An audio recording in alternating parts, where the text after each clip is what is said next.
হেরাক্কাল মুসলমান হতে পারে, জীবন দিতে পারে, কিন্তু কোনো বেঈমানের সামনে মাথা নত করতে পারে না। অথচ আমরা সেই মুসলমান শানে রিসালাত, মানে রিসালাত সম্পর্কে আলোচনা করি, কিন্তু আমাদের মাথা নত হয় ফাসিকদের সামনে। আজকে আমরা মাথা ঝুঁকাই বেঈমানদের সামনে। না, মুসলমান জীবন দিতে পারে, মরতে পারে, রক্ত দিতে পারে, শহীদ হতে পারে, কিন্তু কোনো বেঈমানদের সামনে মাথা ঝুঁকাতে পারে না। তোমরা কোন জাতি? তোমরা কারা? আজকে তোমাদের অবস্থাটা কি? জনাবে মুহাম্মদ রাসূলুল্লাহ সাল্লাল্লাহু আলাইহি ওয়াসাল্লাম এই দ্বীনের দাওয়াত দিতে গিয়ে হাজারো কষ্ট সহ্য করেছেন।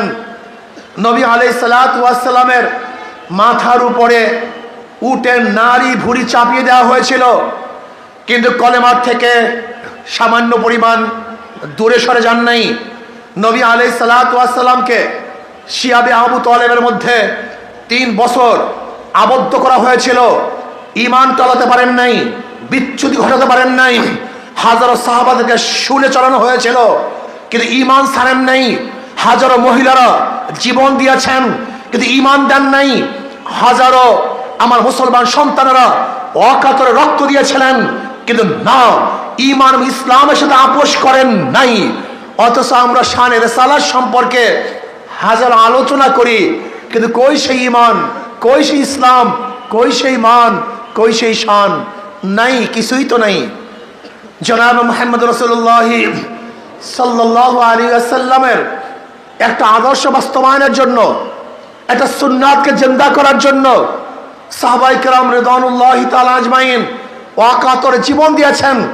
অথচ আমাদের সামনে হাজারো ফরজ নষ্ট হয়ে যাচ্ছে, হাজার ইসলামকে ধ্বংস করার চক্রান্ত করতেছে। দাবি করি মুসলমান, অথচ ইসলামের দুশ্মনদের সাথে আমাদের বন্ধুত্ব। দাবি করি মুসলমান, অথচ ইসলামের শত্রুদেরকে প্রতিষ্ঠিত করার জন্য হাজারো চেষ্টা করি।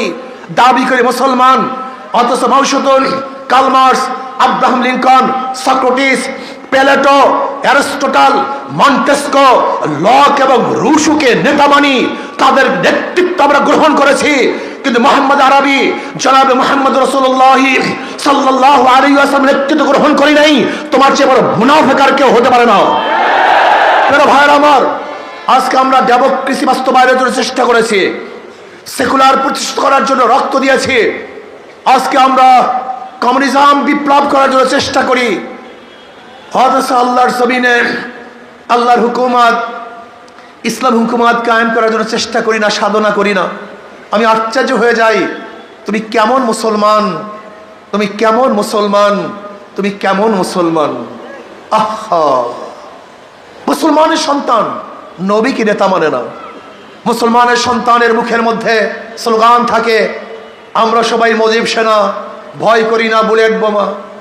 আমরা সবাই জিয়ার সেনা, ভয় করি না বুলেট বোমা।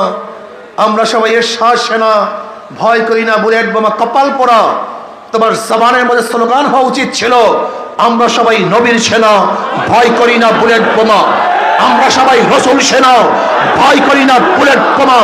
আমার নেতা তোমার নেতা বিশ্ব নবী মুস্তাফা। এই স্লোগান হওয়া উচিত ছিল, কিন্তু স্লোগান আমাদের মধ্যে নাই। আজকে স্লোগান দেই, জয় বাংলা, অমুক বাংলা, তমুক বাংলা। কপাল পোড়ার জবানের মধ্যে আল্লাহু আকবারের ধ্বনি আসে না, আল্লাহু আকবারের নামে ধ্বনি দেয় না, স্লোগান দেয় না। এমনকি অনেক দলের স্লোগানের মধ্যে আমি দেখেছি, যখন অনেক দলের সম্মেলনের মধ্যে কেউ আল্লাহু আকবারের স্লোগান দিয়েছে, ওই দলের লিডাররা বলেছে এই স্লোগান আমাদের দলের স্লোগান না, এই স্লোগান আমাদের স্লোগান না। হ্যাঁ, আল্লাহু আকবারের স্লোগান তোমার দলের স্লোগান না, এই স্লোগান মুসলমানদের স্লোগান। আল্লাহু আকবার স্লোগান মুনাফিকদের স্লোগান নয়, এটা মুসলমানদের স্লোগান। আল্লাহু আকবারের স্লোগান এই খ্রিস্টান এবং নাসারাদের স্লোগান নয়, এই স্লোগান মুমিনদের স্লোগান। আল্লাহু আকবারের স্লোগান ঈমান ওয়ালাদের স্লোগান। এই স্লোগানের ভিত্তিতে আমরা রাজা গৌর গবর্ধর তখ্ত তাউসকে ধ্বংস করেছিলাম। আজকে এই স্লোগানের ভিত্তিতে গোটা দুনিয়ার সমস্ত বাতিল শক্তিকে ইনশাআল্লাহ তসমাস করে ইসলামী রাজ কায়েম করবই করবে ইনশাআল্লাহ। সেই স্লোগান হবে নারায়ে তাকবীর,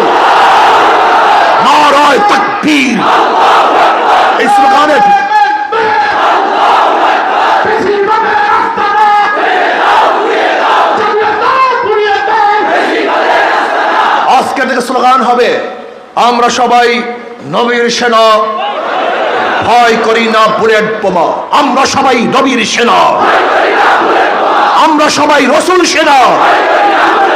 এই স্লোগান দিয়ে প্রকম্পিত করতে হবে, গোটা দুনিয়াকে জানিয়ে দিতে হবে এই সেনারা কার্ল মার্ক্সের সেনা নয়, মাও সেতুংয়ের সেনা নয়, আব্রাহাম লিঙ্কনের সৈনিকেরা নয়, এরা শেখ সাহেবের সৈনিক নয়, জিয়াউরের সৈনিক নয়, এরশাদের সৈনিক নয়, জনাবে মুহাম্মদের সৈনিকেরা। এরা আল্লাহর নবীর নেতৃত্ব ব্যতীত অন্য কারো নেতৃত্ব মানতে পারেন না, মানবেন না ইনশাআল্লাহ। কি রাজি আছেন ইনশাআল্লাহ?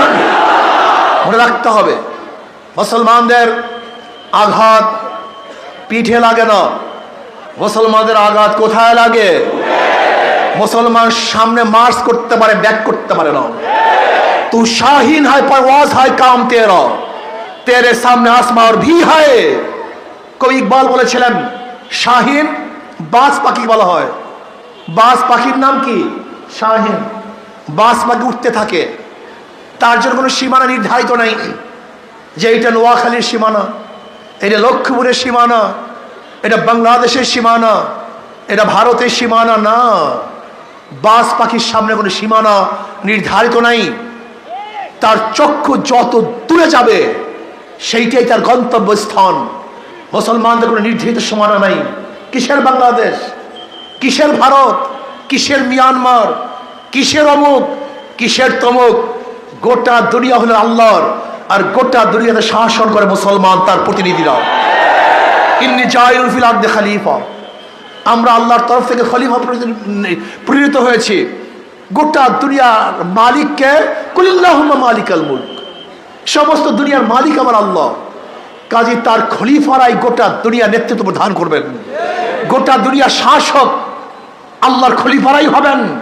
কাজে আমাদের জন্য কিসের সীমানা, কিসের বর্ডার? এই বর্ডার টর্ডার আমরা বুঝি না। আমরা বুঝি গোটা দুনিয়ার মধ্যে যেখানে জায়গা আছে সেখানে ইসলামের হুকুমাত কায়েম হয়ে যাবে ইনশাআল্লাহ। যেখানে যাওয়া যায় সেই ইসলামের হুকুমাত কায়েম হয়ে যাবে। দস্ত দস্তাই দরিয়া বিনে হিসরে हमने, दस्त दस्ताए दरिया भी नहीं सोरे हमने, बाहरे जुल्मत में दौरा दिया घोरा हमने। আমাদের জন্য কোনো চাটিয়াল ময়দান নেই। মুসলমান তো সাগরের মধ্যেও ঘোড়া পদার্পণ করেছে, মুসলমান তো উত্তাল তরঙ্গকে বিজয় করে হুকুমাত কায়েম করেছে, মুসলমান পাহাড় পর্বতকে বিজয় করেছে। মুসলমান এমন এক জাতি, যে মুসলমান জাতি যেখানে গিয়েছে সেখানে মানুষ মাখলুকাত শান্তি পেয়েছে। আমি বিশ্বাস করি আজকেও যদি বাংলাদেশ ইসলাম হুকুমাত কায়েম হয়, বাংলাদেশের মানুষ শান্তি পাবে, মুক্তি পাবে। জীবনভর আপনারা বিভিন্ন মত এবং পথ, বিভিন্ন নীতি ও আদর্শ বাস্তবায়নের জন্য চেষ্টা করেছেন। এবার আসুন না সবাই সম্মিলিতভাবে আল্লাহর জমিন, আল্লাহর হুকুমত, শানে রসালত, নবী আলাইহিস সালাতু ওয়াস সালাম যে দাওয়াত, যে আদর্শ, যে নীতি নিয়ে এসেছেন সেই অনুযায়ী দেশটাকে পরিচালিত করি। যদি আপনি ইসলাম অনুযায়ী দেশকে পরিচালনা করেন, আমি খোদার কসম করে বলতে পারি এদেশের মানুষ মুক্তি পাবে, শান্তি পাবে, সাম্য মানবিক মর্যাদা, সামাজিক ন্যায় বিচার প্রতিষ্ঠিত হবে। যেখানে থাকবে না ধর্ষণ, যেখানে থাকবে না জুলুম, যেখানে থাকবে না অত্যাচার, যেখানে থাকবে না অবিচার, প্রত্যেকটা গরিব তার অধিকার ফিরে পাবে, যেখানে শ্রমিকরা তাদের অধিকার বাস্তবায়ন করতে পারবে, যেখানে পুরুষরা অধিকার পাবে, যেখানে মহিলারা অধিকার পাবে, যেখানে জেলে তাঁতি কামার মজদুর ঋষি প্রত্যেকটা মানুষের অধিকার প্রতিষ্ঠিত হবে। যেখানে যারা গরিব সন্তান অথচ মেধাবী, টাকার অভাবে উচ্চশিক্ষা শিক্ষিত হতে পারছে না, ইসলাম হুকুমাত কায়েম হলে সরকার দায়িত্ব নিয়ে তাদেরকে উচ্চশিক্ষা শিক্ষিত করবে। যে সমস্ত বিধবারা খাদ্য পাচ্ছে না, সরকার তাদের মুখে খাদ্য তোলার ব্যবস্থা করবে। যে সমস্ত এতিমরা ঘুমাতে পারছে না, সরকার তাদের জন্য বাসস্থানের ব্যবস্থা করবে। যে সমস্ত গরিবরা চিকিৎসার অভাবে ধুকে ধুকে মরছে, সরকার খুঁজে খুঁজে সেই গরিবদেরকে বের করে চিকিৎসার ব্যবস্থা করবে। দেখবে কে খোলা আকাশের নিচে ঘুমানো অবস্থা আছে, সরকার তাদেরকে খুঁজে আশ্রয় ব্যবস্থা করবে। জমিহীনদেরকে ভূমির ব্যবস্থা করবে, যারা ক্ষুধার্ত তাদের খাদ্যের ব্যবস্থা করবে, যারা বস্ত্রহীন সরকার তাদেরকে বস্ত্রের ব্যবস্থা করবে। যারা শিক্ষিত হতে পারছে না, সরকার তাদেরকে উচ্চ শিক্ষায় শিক্ষিত করার ব্যবস্থা করবে। কত সুন্দর এক রাজ, যেখানে ইনসাফ কায়েম হবে, যেখানে ইনসাফ কায়েম হবে। নবী আলাইহিস সালাতু ওয়াস সালাম বলেছেন, আমার মেয়ে ফাতেমা যদি চুরি করে আমি তার হাত কেটে দেব। যেখানে ইনসাফ কায়েম করবে, আদালত প্রতিষ্ঠিত হবে, যেখানে অপরাধীকে বিচার করা হবে, আর যে অপরাধ করে নাই তার বিচার করা হবে না। অথচ আমরা কি দেখেছি, আজকে বিচারকের অবস্থায় এই, যদি দল করো 1000 খুন মাপ, আর যদি দল না করো তোমাকে জেলখানায় ঢুকে তোকে মরতে হবে, তোমাকে ফাঁসিতে ঝুলতে হবে। এই বিচার আমরা চাই না। আমরা বিচার এরকম প্রতিষ্ঠিত করব যেখানে অপরাধী শাস্তি ভোগ করবে, আর যে অপরাধী না, সে আমার যত বড় শত্রু হোক না কেন, সে রাস্তায় বুক ফুলিয়ে হাঁটতে থাকবে। যেখানে থাকবে স্বজন প্রীতি, যোগ্যতা অনুযায়ী চাকরি হবে, বৈষম্য থাকবে না। কি দল করে কি দল করে না, কি আমার আত্মীয় কি আমার স্বজন হবে না।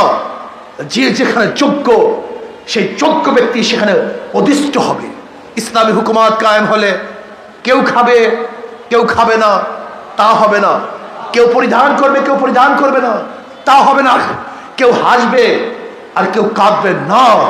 ইসলামী হুকুমাত হলে হাসবো, সবাই সমৃদ্ধভাবে হাসবো, কাঁদবো সবাই সমৃদ্ধভাবে কাঁদবো, খাবো সবাই সমৃদ্ধভাবে খাবো, আনন্দ ফুর্তি করব, সবাই সমৃদ্ধভাবে আনন্দ ফুর্তি করব। প্রত্যেকে দুঃখে দুঃখিত হব, প্রত্যেকে সুখে সুখী হব। এর নাম ইসলাম হুকুমত, যেখানে সাম্যতা হবে, মানবিক মর্যাদা প্রতিষ্ঠিত হবে। আশরাফুল মাখলুকাত এই মানুষ, ঋষিও একজন মানুষ, কামারও একজন মানুষ, জেলেও একজন মানুষ, তাঁতিও একজন মানুষ, ন্যাংরা লুলা সে আশরাফুল মাখলুকাত। প্রত্যেকটা আশরাফুল মাখলুকাতকে সম্মানিত করা হবে না। মানুষ প্রিয় এই আশরাফুল মাখলুকাতকে কুকুরের মতো বিচার করা হবে না, বরং তাদের সাথে ইজ্জত এবং সম্মানের সাথে আচার করা হবে, ব্যবহার করা হবে, এদেরকে সম্মান করা হবে। যেখানে থাকবে মানবিক মর্যাদা, সামাজিক ন্যায় বিচার প্রতিষ্ঠিত হবে। ইসলাম হুকুমাত হলে লক্ষ লক্ষ কোটি কোটি টাকা বিদেশে পাচার হবে না। মাত্র 4 পরিবার 2 লক্ষ কোটি টাকা দোষারোপ করতে পারবে না। ইসলাম হুকুমাত হলে ফ্যাসিস্ট হাসিনার পিয়ন আর 400 কোটি টাকার মালিক হতে পারবে না। ইসলাম হুকুমাত হলে মাত্র ফরিদপুরের এক ছাত্রলীগের সভাপতি 2000 কোটি টাকা বিদেশে পাচার করতে পারবে না। কোনো চুরি নাই, ডাকাতি নাই, জুলুম নাই, অত্যাচার নাই। ইসলাম হুকুমাত হলে ঘুষ বাণিজ্য বন্ধ হয়ে যাবে, দুর্নীতি বাংলাদেশ থেকে বিদায় হয়ে যাবে, প্রত্যেকটা মানুষ শান্তিতে বসবাস করতে পারবে। আপনি জানেনই না ইসলাম হুকুমাত হলে কি হবে। আমি বিশ্বাস করি ইসলামী অর্থনীতি অ্যাপ্লাই হলে আগামী 5-10 বছরের মধ্যে বাংলাদেশের প্রত্যেকটা গরিব দরিদ্র সীমার উপরে চলে যাবে। ইসলাম হুকুমাত কায়েম হলে আমার কোনো মারা ধর্ষিত হবে না, ইফতিজিংয়ের শিকার হবে না। ইসলাম হুকুমাত হলে প্রত্যেকটা মহিলার ন্যায্য অধিকার প্রতিষ্ঠিত করা হবে। আমার মারা বড় বড় ব্যবসায়ী হয়ে যাবে, আম্মাজান খাদিজা কুবরা রাদিয়াল্লাহু তাআলার মতো ব্যবসায়ী হয়ে যাবে, আম্মাজান আয়েশার মতো বড় বড় শিক্ষিতাও হয়ে যাবে। আমার মা বোনেরা তারা ব্যবসা করবে, তারা শিক্ষিত হবে, তারা ন্যায্য অধিকার পাবে। ইসলাম হুকুমাত হলে প্রত্যেকটা যুবক আদর্শবান হয়ে যাবে, নীতিবান হয়ে যাবে, চরিত্রবান হয়ে যাবে, এবং শ্রমিক মালিকের সাথে কোনো ভেদাভেদ থাকবে না। আপনি বিশ্বাস করবেন না, ইসলাম হুকুমাত যদি কায়েম হয়ে যায় তাহলে মনে করবেন যে গোটা বাংলাদেশটা জান্নাতের পরিবেশ হয়ে গেছে। 53 বছর পর্যন্ত বিভিন্ন হুকুমাত দেখেছেন, এইবার কি ইসলাম হুকুমাত দেখতে আপনারা চান না? সবাই কি সবাই চান না? আলহামদুলিল্লাহ। একটা বারের জন্য পরীক্ষা করতে চান না আপনার ইসলাম হুকুমাত? সবাইকে চান? কারা কাছে আল্লাহু আকবার হাত নামাই আলহামদুলিল্লাহ। চেষ্টা করুন, সাধনা করুন। চোরে শোনে না ধর্মের কাহিনী, চোরে শোনে না এই সমস্ত ভালো বয়ান, চোর শুনবে না, দুর্নীতিবাজ শুনবে না। আমি বিশ্বাস করি যতদিন পর্যন্ত দেশ পরিবর্তন করবেন, দল পরিবর্তন করবেন, নেতা পরিবর্তন করবেন, যদি নীতি আদর্শ পরিবর্তন না করেন দেশে শান্তি পাবেন না। একজনের নাম এ, একজনের নাম বি, একজনের নাম সি, এও চোর, বিও চোর, সিও চোর। ক্ষমতা আছে এ, সে কি করবে? হটাও এ, বসাও বি, সে কি করবে? হটাও বি, বসাও সি, কি করবে? কারণটা কি? নেতার দলের পরিবর্তন হয়েছে, নীতি আদর্শের পরিবর্তন হয়নি। ওসি সাহেব ট্রান্সফার হয়, ঘুষ সাহেব জায়গায় থাকে। এসপি সাহেব ট্রান্সফার হয়, কিন্তু ঘুষ সাহেব গদির মধ্যে বসা থাকে। ডিসি সাহেব চলে যান, কিন্তু দুর্নীতি সাহেব অফিস ছেড়ে যান না। শুধু দল, শুধু দেশ, শুধু ব্যক্তি পরিবর্তনের মাধ্যমে কোনোদিন শান্তি আসতে পারে না। দুর্নীতি দূর হতে পারে না, চোরের মাধ্যমে চুরি বন্ধ হয় না। দুর্নীতিবাজের মাধ্যমে দুর্নীতি বন্ধ হয় না। ধর্ষকের মাধ্যমে ধর্ষণ বন্ধ করা যায়। আমরা কি দেখেছি 5ই আগস্টের পরে? এতদিন চাঁদা গ্রহণ করছে লেন্টু, 5ই আগস্টের পরে চাঁদা গ্রহণ করে ফেন্টু। নাকি ভুল বললাম ভাই? 5ই আগস্টের আগে সন্ত্রাস ছিল মিন্টু, এখন সন্ত্রাসী কেন্টু। চাঁদার পরিবর্তন হয় না, হাতের পরিবর্তন হয়েছে। না, এই গুন্ডা, ডাকাত, বদমাশ এবং চাঁদাবাসের মাধ্যমে দেশে শান্তি আসতে পারে না, মুক্তি আসতে পারে না। এর জন্য মানুষ জীবন দেয় নাই, আন্দোলন করে নাই, সংগ্রাম করে নাই। এর জন্য বাংলাদেশের মানুষগুলি রাস্তায় ঝাঁপিয়ে পড়ে নাই। আমাদের জীবনের মায়া ত্যাগ করে রাস্তায় চাঁদাবাজি করার জন্য লাফিয়ে পড়ি নাই, বরং চাঁদাকে বন্ধ হওয়ার জন্য লাফিয়ে পড়েছিলাম। বাংলাদেশ আর চাঁদা দেখতে চাই না, গুন্ডামি দেখতে চাই না, মাস্তানি দেখতে চাই না। যারা চাঁদাবাজ ওদেরকে প্রতিহত করতে হবে, বাংলাদেশকে বিদায় দিতে হবে ইনশাআল্লাহ। এর জন্য আসুন, তেঁতুল গাছ লাগিয়ে আমের আশা করা যায় না, মাদার গাছ লাগিয়ে ভালো ফলের আশা করা যায় না। এই গুন্ডা এবং চাঁদাবাজের মাধ্যমে দেশে শান্তি আসতে পারে না। কাজে আজকের থেকে সবাই ঐক্যবদ্ধ হন, সমস্ত ভোটার ঐক্যবদ্ধ হন। যেই দলের মধ্যে চাঁদাবাজ আছে, সন্ত্রাসী আছে, গুন্ডা আছে, মাস্তান আছে, ওদের দল করব না, ওদেরকে ভোট দেব না, ওদের সাথে হাঁটবো না, ওদেরকে সাপোর্ট করব না। যদি আপনারা ঐক্য হন, ভোটার ঐক্য হন, তাহলে কোনো গুন্ডার দেশে ক্ষমতা আসতে পারবে না, কোনো সন্ত্রাসী ক্ষমতা আসতে পারবে না। আজকে থেকে ইনশাআল্লাহ চাঁদাবাজ মুক্ত, গুন্ডা মুক্ত, জুলুম মুক্ত, দুর্নীতি মুক্ত এক দেশ করতে চাই। এর জন্য প্রয়োজন শান্তির প্রতীক হাত পাখা। কথা বলেন না কেন? শান্তির প্রতীক মুসলমানরা ব্যবহার করে না হাত পাখা, হিন্দুরা করে না, খ্রিস্টানরা না, পুরুষ, মহিলা, শ্রমিক, ধনী, গরিব, সবাই মার্কা হাত পাখা। এ শান্তির প্রতীক হাত পাখা। আমি বিশ্বাস করি শান্তির প্রতি হাত পাখা যদি ক্ষমতায় যায়, তাহলে গোটা মানুষ শান্তি পাবে, গোটা মানুষ মুক্তি পাবে। কাজে সব মার্কার দেখা শেষ, হাত পাখার বাংলাদেশ। সব মার্কা দেখা শেষ। এছাড়া প্রয়োজন পিয়ার সিস্টেমে নির্বাচন, সংখ্যানুপাতিক হারে নির্বাচন। সংখ্যানুপাতিক হারে নির্বাচন হলে নমিনেশন বাণিজ্য চলবে না, পেশি শক্তি ব্যবহার করতে পারবে না, কালো টাকার সয়লাভ হবে না, মানুষ ব্যক্তিকে ভোট দিবে না, বরং মার্কায় ভোট দিবে। ধরে নেন যদি হাত পাকা প্রতীক 30% ভোট পায়, কাউন্ট ভোটের 30% যদি ভোট হাত পাখায় পায়, তাহলে তারা সংসদে আসন যাবে 90। কত? 90। যেখানে ফ্যাসিস্ট আর তৈরি হবে না, জাতীয় সরকার নির্বাচিত হবে। জাতীয় সরকার, জাতীয় আদর্শ, প্রত্যেকটা মানুষ তার আদর্শ অনুযায়ী কথা বলতে পারবে। এইটাই তো চাই আমরা সংসদে। কাজে পিআর সিস্টেম নির্বাচন সবাই চাই তো আলহামদুলিল্লাহ। আমরা পিআর সিস্টেম নির্বাচন চাই। বর্তমান অন্তর্বর্তী সরকারকে বলবো পিআর সিস্টেম নির্বাচন দিতে হবে, সংখ্যানুপাতিক নির্বাচন দিতে হবে, এবং কোনো অবস্থাতে দুর্নীতিবাজ, চোর, ডাকাত, বদমাশরা যেন নির্বাচন অংশগ্রহণ করতে না পারে সেই ব্যবস্থা করতে হবে। আল্লাহ পাক তার জমিনে ইসলাম হুকুমত কায়েম করে দেন, আর সেই ইসলাম হুকুমতের কায়েম করার খাদিম হিসাবে আল্লাহ পাক আমাদেরকে নির্বাচিত করেন। আমার জন্য দোয়া করি, দোয়া চাই, আমিও দোয়া করি। আল্লাহুম্মা আমিন।